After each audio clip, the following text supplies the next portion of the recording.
Good morning, Queensland. So this morning we will talk about ex-tropical cyclone Kimi first, and then we'll give our COVID update. So this morning it was downgraded to a tropical low, which is fantastic news. So that's good news, especially for all of our communities up and down the coast around North and Far North Queensland. There's still a risk of heavy rainfall remaining, and there is still a flood watch in force. So we're still making sure that we're just monitoring that rain over the next 24 to 48 hours. Also too, we've been briefed this morning, and David from the Bureau will also update you that the flood watch will continue in North Queensland over next week, and especially over the weekend, and there could be a chance of cyclones forming again next week, so we'll be monitoring that very closely. In relation to the southeast Queensland, we had a lot of storms last night down here as well, and around 190 millimetres was recorded at Redlands, and there were 15 swiftwater rescues, 170 calls for help at the SES, and 6 of those people were trapped in vehicles where waters came up very quickly. So we've got Commissioner Leach here. He'll be able to give you more details about that. But it's a good timely reminder for everyone once again, if it's flooded, forget it. So please make sure that you listen to that message, because it's really important and it can actually prevent some of these swift water rescues.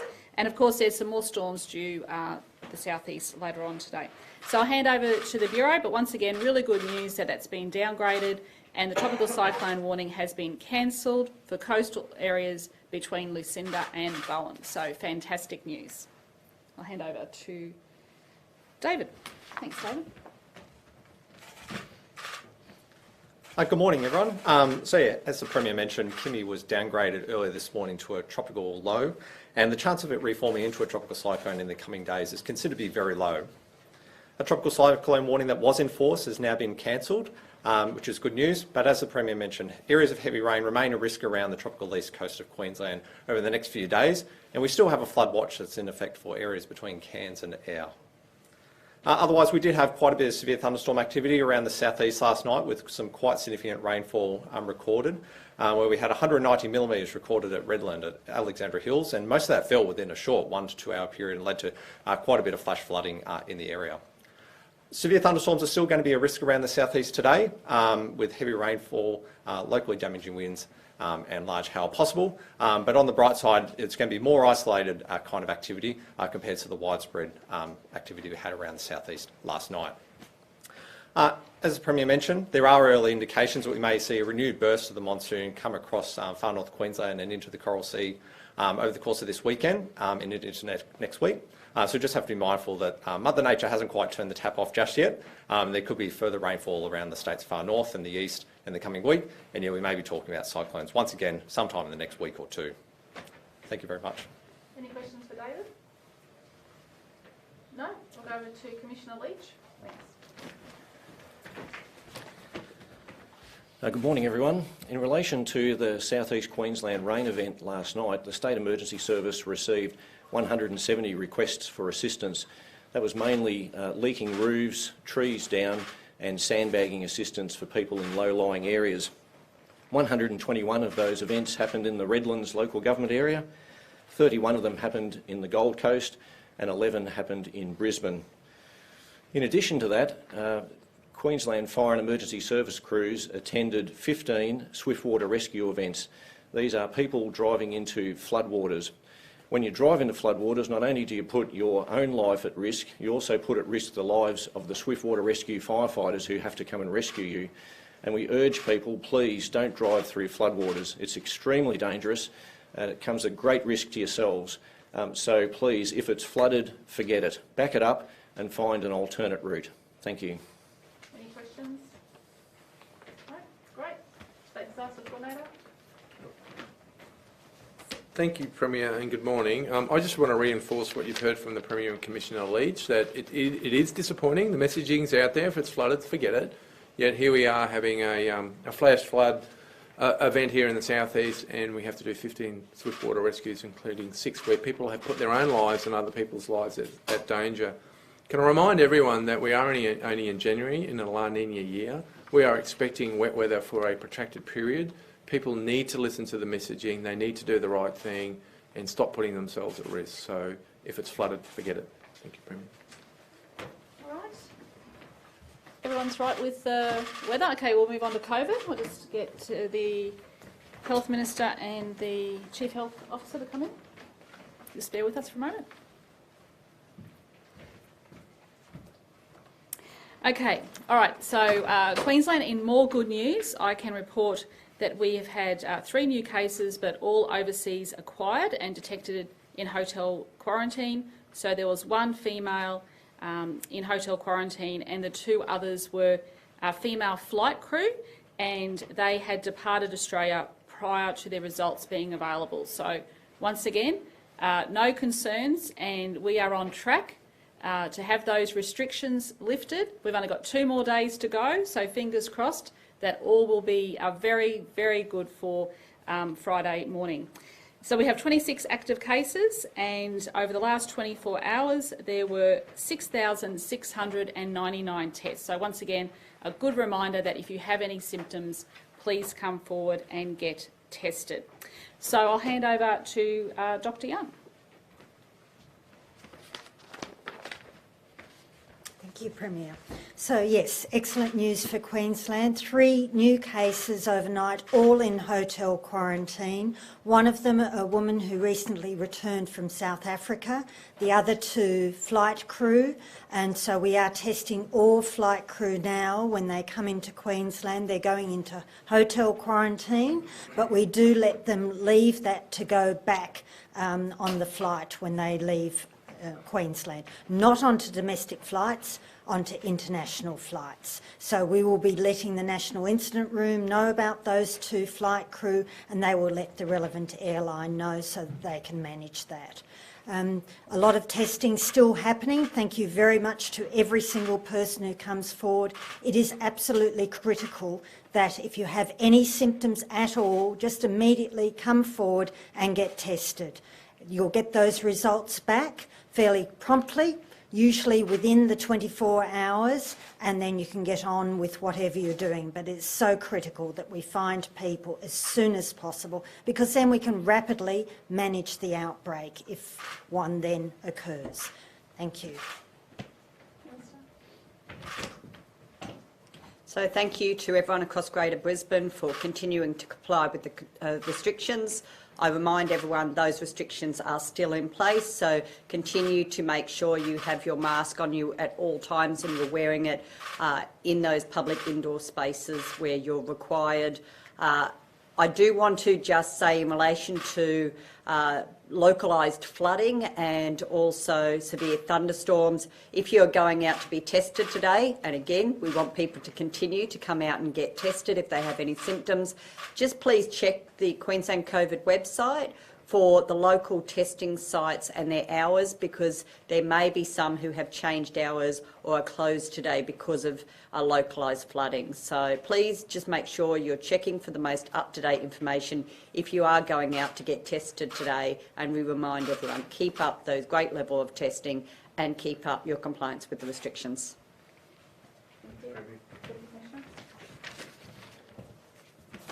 So good morning again. I can report that since our current phase of our operation started on the 19th of December, we've had 1.15 million border declaration passes. We saw in the last 24 hours 2,754 passengers processed, 4,694 cars intercepted at our borders, and 42 persons turned around. I raise that because we are still in restrictions with other hotspot in Sydney. People need to understand that this is not over, and we will continue to police those directions that are issued by the Chief Health Officer. Similarly, we've handed out 25 masks still in the last 24 hours. Regrettably, there was an incident at Calabar yesterday where a person was asked to wear a mask, refused to comply with police directions, refused to provide details, then resisted arrest and has been charged. So that person was issued with a notice to appear. They are isolated incidents, I'm happy to say, but it is a reminder, as the Minister has just said, that this is not yet finished and the restrictions remain in place. I think I should also mention that since the reduction of the international cap numbers, we are seeing reduced numbers of persons coming into the state, and our hotel quarantine numbers have gone down from over 3,400 to 3,190, and we expect that to continue to reduce. Thank you. Thank you. Any questions? Yes. Yes, Jack? Dr. Young, is that okay? Yep, don't have anything for me? Not yet. No. Oh, no. Doesn't work like that. Pardon? I've got health-related questions. Okay, we'll do health first? Yes. All right, Yes. okay, Dr. Young.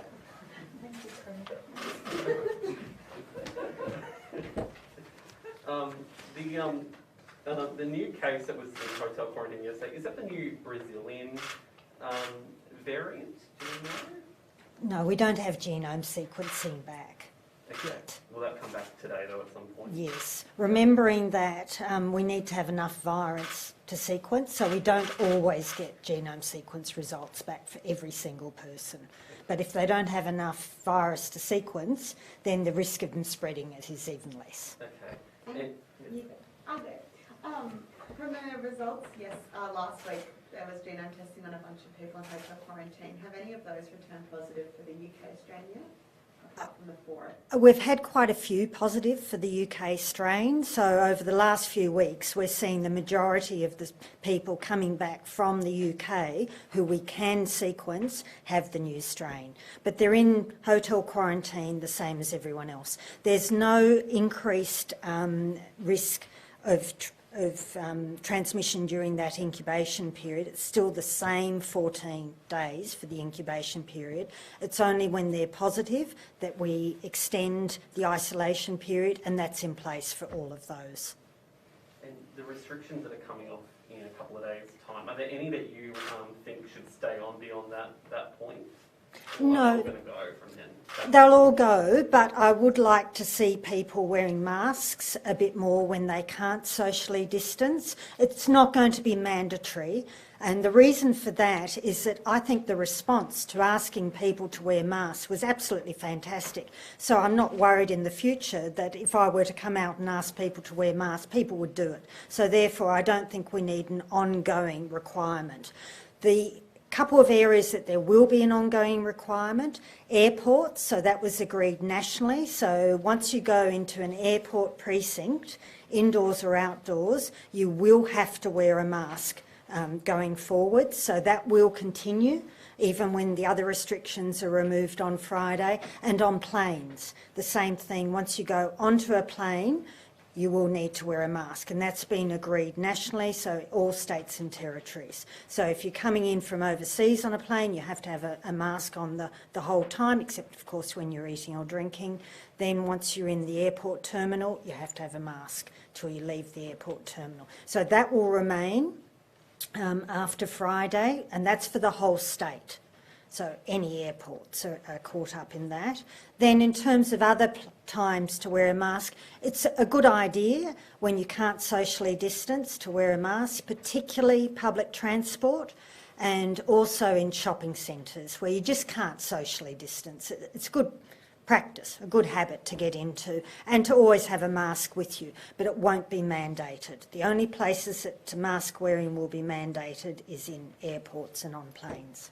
And would you encourage can businesses mandate themselves that condition of entry for people to wear masks? What businesses do on their own private footprint is of course up to business. That's business's decision. But my advice would be that in Queensland we can be fairly confident that we don't have virus circulating in the community. So there's no mandated reason except for airports and on planes. What day of hotel quarantine did the 2 flight crew test positive, and is there any concern they were still infectious when they took the flight out of Australia? I'm sure they were infectious if it was an acute case. Just remember, the testing we do just tells us that there's virus there. And time again, we have seen that that's due to persistent shedding of the virus. So we don't know, because the flight crew aren't here, to be able to do those further tests to see whether it's an old case or a new case. But now the National Incident Room will make sure that those airlines are aware that those 2 crew were positive and will work out what the risks for the people on those planes. That is why we are requiring people to wear masks on planes, because we don't know what's happening. It's an agreement around the country that flight crew will be tested as soon as possible when they land in Australia, but then we won't keep them because otherwise those planes can't fly. And we've seen that recently where we've had some positive crew. We've known about it before the crew left the country, and so those planes then didn't fly with passengers when they left the country. So it's really about timing, how we can arrange that timing. But a lot of these crew, it's a very quick turnaround. They come in one evening, stay in a hotel overnight and leave the next day. That's their schedule. I think this is a question for Premier or the Chief Health Officer, but where are we up to with the mining camps? Is there any update as to? No update at the moment.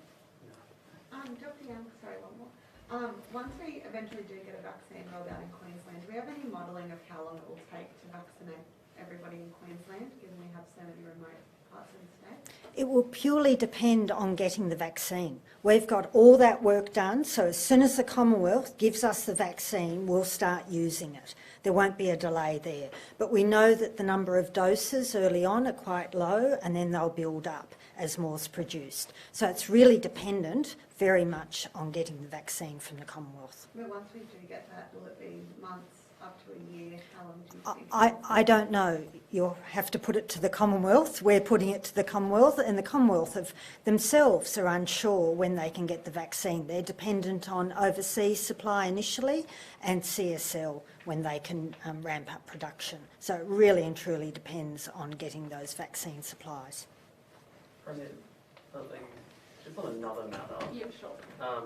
With regards to Les Walker, do you have Yes. any problems with MPs being out at 1 o'clock in the morning? When was the last time you were out that late? I can't remember that. It must have been a very, very long time ago, Jack. Probably when I was your age. But you don't have a problem with MPs being out that late? Look, everyone needs to act responsibly. Everyone knows my views on that. And just a question for the Deputy Yep, Commissioner. sure. I don't know if you know anything in relation to this alleged incident, but do you know what police are alleging in this? No, what I can tell you is that it's currently under investigation in its early days, and that investigation is continuing. When do you expect it to be finalised? That's how long is the police are string, so that will depend on how many witnesses are, what needs to be done. No doubt there'll be things such as examining scenes and looking for CCTV, all the stuff that we do in normal investigations. So that will take a little time, but so I won't commit to any time frame. Just another one for the Premier. Premier, the Martilla family, this is the case of the son who's been denied an exemption to go and visit his dying mother in hospital. They're saying they're planning a protest at Parliament tonight. Do you think it's right that he has been denied this exemption despite... Everybody knows Dr Young's view on this, and hotel quarantine, especially people coming in from overseas, are very, very high risk. And our hotel quarantine is our last line of defence. But that's despite him testing negative 5 times, offering to wear PPE if he was allowed to go and see... These are the rules for everybody. One more question about restrictions. Yes. Once they go on Friday, or if they do, which they probably will everything revert back to December 1? Yes, that's my understanding. We'll put out a new roadmap just to confirm everything, so it'll be very clear. Sorry? Is indoor dancing going to do that? I think that's back. Okay, excellent. It is. Lydia will be happy. A lot of young people will be happy as well, so put your dancing shoes on. Anything else? No? Okay, thanks everyone. Thanks Queensland. Thanks.